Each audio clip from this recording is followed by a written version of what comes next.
Welcome to the Dibley Diaries for this week. This week we're thinking about the conversion of St. Paul. And in the rural challenge for this week, I've been really thinking about how rural communities can sometimes be the least receptive of someone's repentance, because everybody tends to know each other's business and they know what's happened, and it's hard to keep a secret in a village about what has been going on, although you do end up with situations where people maybe pretend that they don't know what's going on, but actually people do know what's going on. And I've been reflecting how in English we have this saying that a leopard can't change its spots, but we don't have an equivalent saying which says actually there is an opportunity for repentance and for change. I couldn't think of one at all. If you can think of one, then please put it in the comments. So in rural communities where the community is tight-knit and where everybody knows what's going on, the challenge is to offer repentance and an opportunity for repentance within the church community, whilst also being sensible about things. There's a saying that to be a priest you need to have a soft heart and a hard head. And often when we are incorporating people who are repenting into our church communities, this is something that we have to bear in mind. We have to love them, we have to encourage them, we have to encourage them to be part of the community, but we also need to be sensible about what we do.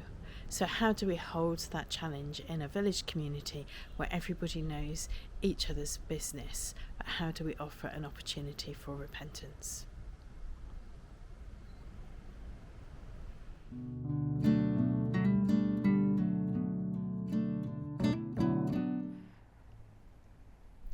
In Thought for the Week this week, we're thinking about St. Paul, we're thinking about his conversion, and we've got the kind of road to Damascus experience as our readings. And I thought, earlier in the week, oh yes, I'm sure I've preached on this before, let's just go and see what I've said. Couldn't find it anywhere, couldn't find me ever preaching on the conversion of St. Paul. Don't know why, there's probably a reason. But what I did have was a messy church outline for the session where we look at this story where Paul becomes Paul from Saul. It's called Saul to Paul. And I looked at the activities that we'd chosen to do when we were thinking about what had been happening. We made lights or suns out of Duplo for our Duplo activity. We made Play-Doh suns. We also did activities about butterflies, about actually making paint butterflies, to think about the caterpillar turning into the butterfly as a transformation. And I've really been thinking about this week. I find it very intriguing what happens when a caterpillar becomes a butterfly. Essentially, once they're in the cocoon, they make a caterpillar soup of themselves. But some things stay. There are these little areas of cells called imaginal discs, and it's from these, they're the anchor points that all the molecules come back together and build a butterfly. So whilst there is an almost entirely complete transformation from this caterpillar soup to a butterfly, there are a few things that stay behind. And I was thinking about Paul, about Saul, about his experience, and about whether there were some things which were really important, that despite his conversion to Christianity, that Paul kept these things. And the things I was thinking about in particular were Paul's huge knowledge of the scriptures and what that meant to him, and about his knowledge. He was such a devout Jew, he knew everything about the scriptures. That was really important. Saul was literate. He could read and write, and we know this, and that's going to be important later. And also he was Roman citizen. Although he was the most devout Jew, he was also a Roman citizen, which is quite a rare thing. So why have I been thinking about these as kind of Paul's imaginal discs in his transformation?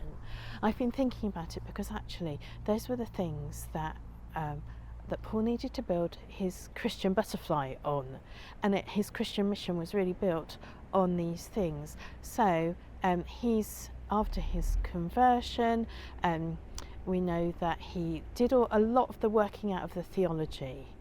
So he knew the scriptures really inside out, and he also was able to work out what the narrative of Jesus coming meant. He worked out a lot of the theology of what Jesus' story meant to us as Christians, and that was really important. And he was literate, so he wrote lots of letters, and we know that he could actually write himself, because we know that in letters where he has someone to scribe for him, he sometimes says, look what big letters I'm writing with my own hand because I'm writing this down myself. But he was literate and he could write letters, he could form letters, he could share this theology. And then the Roman citizen. He was a Roman citizen, so when push came to shove, he could appeal to the emperor. And so the Roman state became responsible for him going to Rome for the cost of it and the logistics. So he ended up in the centre of the Roman Empire at that time, which is a really, really important thing for his mission. One of the things I've also been thinking about this week is about how difficult people found to accept that Paul had undergone this transformation, the times that angels had to intervene, God had to speak to people, but the thing I have been thinking about is Peter. So there's no archaeological evidence that Peter and Paul were in Rome at the same time. However, it's interesting that the Christian church wants to say about this that they were building the church together. And that's Peter's good thing, because Peter was friends with Stephen, and Saul had held people's coats while Stephen was stoned to death for being a Christian. Saul had been complicit in the death of Stephen. And there's no way that Stephen wouldn't have been Peter's friend. And yet they worked together. Peter accepted that there had been this transformation, and they worked together to build the church in Rome.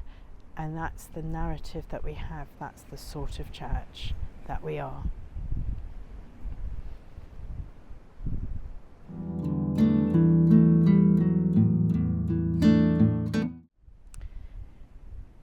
The Dibley Moment of the week this week is something which happened to me actually this Christmas in one of the churches where I'm working. During one of the services, a large plastic light fitting, like a plastic lampshade, fell from the sky, from the ceiling, to the floor and smashed in the middle of the service. Never happened to me before. Really hope it doesn't happen to me again. The light just fell. And no one was hurt. It was plastic, so probably no one would have been badly hurt by it falling, but I really don't want that to happen again. Well, that's it for the Dibley Diaries for this week. I pray that you and your village, however large or small, have a really blessed week where you can all see God's transformation in your lives.